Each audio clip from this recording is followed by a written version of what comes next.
मी मजुरी करू, लेकराचं पोट भरू का, मी हिच्या मागं फिरू का, माझी लेकरं सांभाळू. यानं कुण्या बी टायमाला येईल. माझं घर पत्र्याचं आहे, मला म्हणतो की तुला राहायला घर नाही, तू काय पैसे घालतीस. माझ्याकडे भरपूर पैसा आहे, कोट्याची, आणि मी सगळ्याला बघतो. आणि मी सापडलं तरच मला समजेजण अटक करतील का, सजा देतील का. मी फरार झाल्यावर मला काय सजा देतील, त्याचं असं म्हणणं आहे. त्याला लवकरात लवकर अटक करा, नाहीतर मी न्यायालयापुढे आत्महत्या करेन माझ्या मुलीला घेऊन. त्यापुढे आत्महत्या करेन माझ्या मुलीला घेऊन. नाव काय? अंजली भागवत. आपल्याबरोबर काय काय घडलं? माझ्यासोबत मला किडनॅप करून घेऊन गेलं. त्याला कोण गेलं? कुमार भोसले. किती तारखेला घेऊन गेलं? 7 तारखेला. आणि किती तारखेला सापडलात तुम्ही? आम्ही 19 तारखेला आले. मी इथं. कुठं आलात? इथं तुळजापुरात आंबेडकर चौकात. आणि कोण इथनं कोण घेऊन गेलं तुम्हाला? इथनं मग मम्मी इथं आले होते, पोलीस लोक आले होते. हा, काय म्हणले पोलीस? ती मला ताब्यात घेतली आणि घेऊन गेले. हा, मग काय म्हणले पोलीस स्टेशनला? काय नाही, माझी जबाब घेतली, विचारले काय काय झालं, काय काय नाही. मी सांगितलं त्यांना माझ्यासोबत असं असं झालं. मग ते उस्मानाबादला धाडले मेडिकल मध्ये. हा, मग मेडिकल मध्ये झाल्यानंतर काय ते काय मग पोराला काय काय केले? पोराला सापडलाच नाही. अजून सापडला नाही. फरार आहे. आणि धमक्या देतोय. हा, धमक्या देतो फोन लावून. काय म्हणून? फोन लावून म्हणतो की सगळ्यालाच धमक्या देतो, सगळ्याची व्हिडिओ आहे ती माझ्याकडे, म्हणतो मी सगळ्याला पाठवतो म्हणतो. गावातले पोलीस काय करू शकत नाही, ती मी त्यांना पैशात जाळतो म्हणायला लागलाय. सगळ्यालाच पैशात जाळतो, माझ्यापाशी तुम्ही काम करून किती पैसे भरचाल म्हणायला लागले. धमक्या द्यायला लागलाय. वाघाच्या तोंडात हात घालून दात मोजायची जात आहे म्हणते मला. आणि मला म्हणतो तुझी काय किंमत आहे ते तुझ्या आई वडिलासारखं, तू किती काम करून पैसे भरतेस मला. 7 तारखेला घेऊन गेला. त्याच्यावर 6 महिने मी पोलीस स्टेशनला तक्रार करायला गेले. त्यांनी तक्रार लिहून घेतली, पण त्यांनी तपास केले का नाही मला नाही माहिती.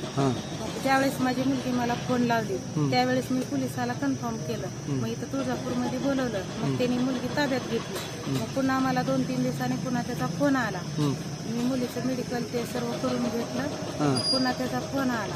तो म्हणतो की मला पोलिस काय करतात, तू कुठं मेडिकल केली, काय केली, म्हणून तो मला धमकी देऊ लागला. तो घरात येऊन मला बक्षून मारतो, तुला नागो करून बाहेर काढतो, असं माझी जात मराठ्याची आहे, वाघाच्या तोंडात हात घालून दात मापणारी जात आहे, तू कुळी काय करशील, तुमचे 4 घरं म्हणतो मला. जीवे मारण्याची धमकी देतोय, तुला बक्षून मारतो म्हणताय, माझ्याकडे तलवार आहे म्हणताय, ही जात माझी मराठ्याची आहे म्हणताय. आणि पोलिस काय करतात, पोलिसाला मी पैशात जाळतो. मुख्यमंत्री काय करतोय, मुख्यमंत्र्याला पण मी पैशात जाळतो म्हणताय. तो सोशल मीडिया पण माझं काय करू शकत नाही. मग मला न्याय पाहिजे, मला माझ्या मुलीला जे केलाय त्याच्या, नाहीतर मी आत्महत्या करणार आहे मुलीला घेऊन. चक पेट्रोल ओतून पेटवून घेणार आहे. मला जोपर्यंत न्याय मिळत नाही, जोपर्यंत ती आरोपी अटक होत नाही, तोपर्यंत मला त्याच्यापासून धोका आहे, माझ्या घराला धोका आहे. मग मला सांगा, आपण पोलीस स्टेशनला किती वेळेस गेलो होतो? पोलीस स्टेशनला मी 4-5 वेळेस गेली होती. काय म्हणले पोलीस स्टेशन? पोलिस त्याचा तपास चालू आहे, त्याला पकडता. मी जिथे सरकड तिथं गेले, त्यांना विचारलं तर त्यांनी म्हटले की मला मी रजेवर हा 4 दिवस, मग पुन्हा बघू म्हटले. कोण दखल घेणार माझी, कारण गावात असे प्रकरण लय घडलेले आहेत, कोणीच ह्याच्यावर दबाव टाकत नाही.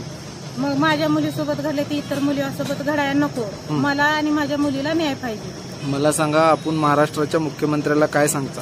काय सांगणार, तुम्ही मला लाडक्या बहिणी प्रमाणे समजत आहात. तुम्ही लाडकी बहीण असं दुसऱ्याची समजू नका, मला स्वतःची बहीण समजा. मला माझ्या मुलीला न्याय द्या.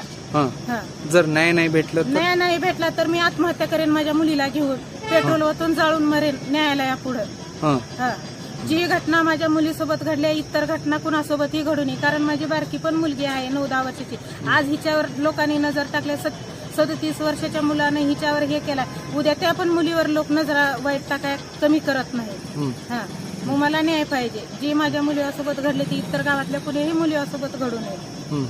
मला सांगा, हे एवढं प्रकरण घडायचं कारण काय?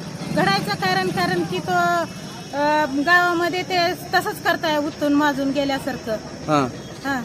आणि हे दुर्लक्ष करतात पोलीस स्टेशनवाले. कित्येक त्यांच्याकडे फिर्यादी गेलेले आहेत, तरी त्यांनी गपचूप बसतात. काय त्यांना प्रॉब्लेम आहे काय माहिती, त्यांनी न्याय देतच नाहीत.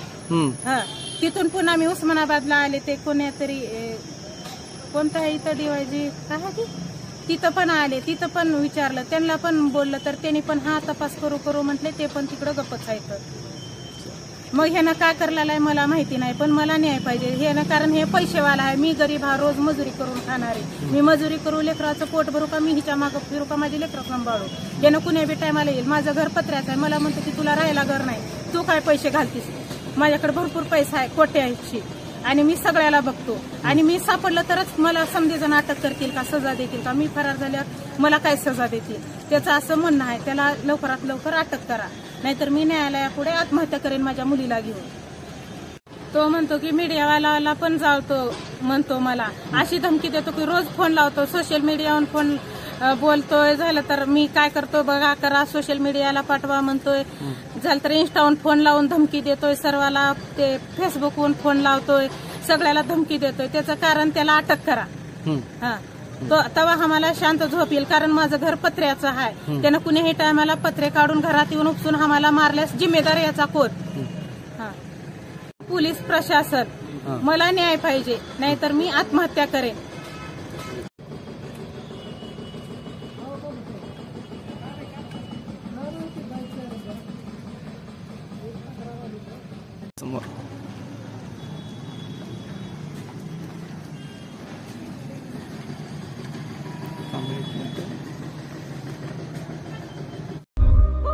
राज्यातील महत्त्वाच्या आणि आपल्या भागातील ताज्या बातम्या पाहण्यासाठी आजच आमच्या विश्व 24 न्यूज चॅनलला यूट्यूबवर सबस्क्राईब करा आणि बेल आयकॉन प्रेस करा.